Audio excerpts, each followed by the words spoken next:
আলাইহিস যখন ঘুমাতে যেতেন তার পূর্ব মুহূর্তে আল্লাহ রসুল মেসওয়াক করতেন। এমনকি শয়নকক্ষে পাশেই আল্লাহ রসুল মেসওয়াক নিয়ে ঘুমাতেন এবং যখন তিনি জাগ্রত হতেন তিনি মেসওয়াক করতেন। এবং হাদিসে আমরা আরও পাই যে রাসূল সাল্লাল্লাহু আলাইহি ওয়াসাল্লাম বাহির থেকে যখন ঘরে আসতেন তখন তিনি মেসওয়াক করতেন এবং 5 ওয়াক্ত সালাতের পূর্বে তিনি মেসওয়াক করতেন। এই হাদিসগুলোর মাধ্যমে আমরা বুঝতে পারি যে রাসূল সাল্লাল্লাহু আলাইহি ওয়াসাল্লাম সদা সর্বদা মেসওয়াক করতেন এবং মেসওয়াকের অত্যন্ত গুরুত্ব রয়েছে। এমনিভাবে যদি আমরা সাহাবায়ে কেরাম রাদিয়াল্লাহু তাআলা আনহুম ওনাদের জীবনের দিকে তাকাই তাহলে আমরা দেখতে পাই যে সাহাবায়ে কেরাম রাদিয়াল্লাহু তাআলা আনহু তারা এই মেসওয়াকের অত্যন্ত গুরুত্ব দিয়েছেন এবং সদা সর্বদা তারাও মেসওয়াক করেছেন। মুহতারাম হাজিরিন, আল্লাহ রাসূল সাল্লাল্লাহু আলাইহি ওয়াসাল্লাম এই মেসওয়াকের প্রতি এতটাই গুরুত্ব দিয়েছেন যে রাসূল সাল্লাল্লাহু আলাইহি ওয়াসাল্লাম বলতেছেন যে জিবরিল আলাইহিস সালাতু ওয়াসসালাম আমার কাছে আসছে এবং এমন কখন হয়নি যে তিনি আমাকে মেসওয়াকের কথা বলেননি। এই জন্য মেসওয়াকের অত্যন্ত গুরুত্ব রয়েছে এবং এই ফজিলতের দিকে আমরা তাকাই তাহলে দেখতে পাই হাদিসের মধ্যে আসছে যে মেসওয়াকের অনেক ফজিলত, প্রায় 70টার উপরে মেসওয়াকের ফজিলত রয়েছে।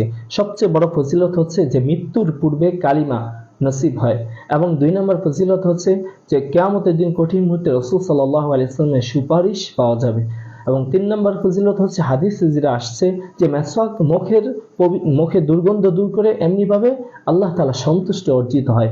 4 নম্বর ফজিলত হচ্ছে মেসওয়াক করার মাধ্যমে রাসূলের সুন্নাহ প্রতিষ্ঠিত হয় এবং 5 নম্বর ফজিলত হচ্ছে যে মেসওয়াকের মাধ্যমে মানুষের শারীরিক এবং মানসিক একটি শারীরিকভাবে তার শরীর ভালো থাকে এবং 6 নম্বর ফজিলত হচ্ছে এই মেসওয়াকের মাধ্যমে পাকস্থলী ভালো থাকে।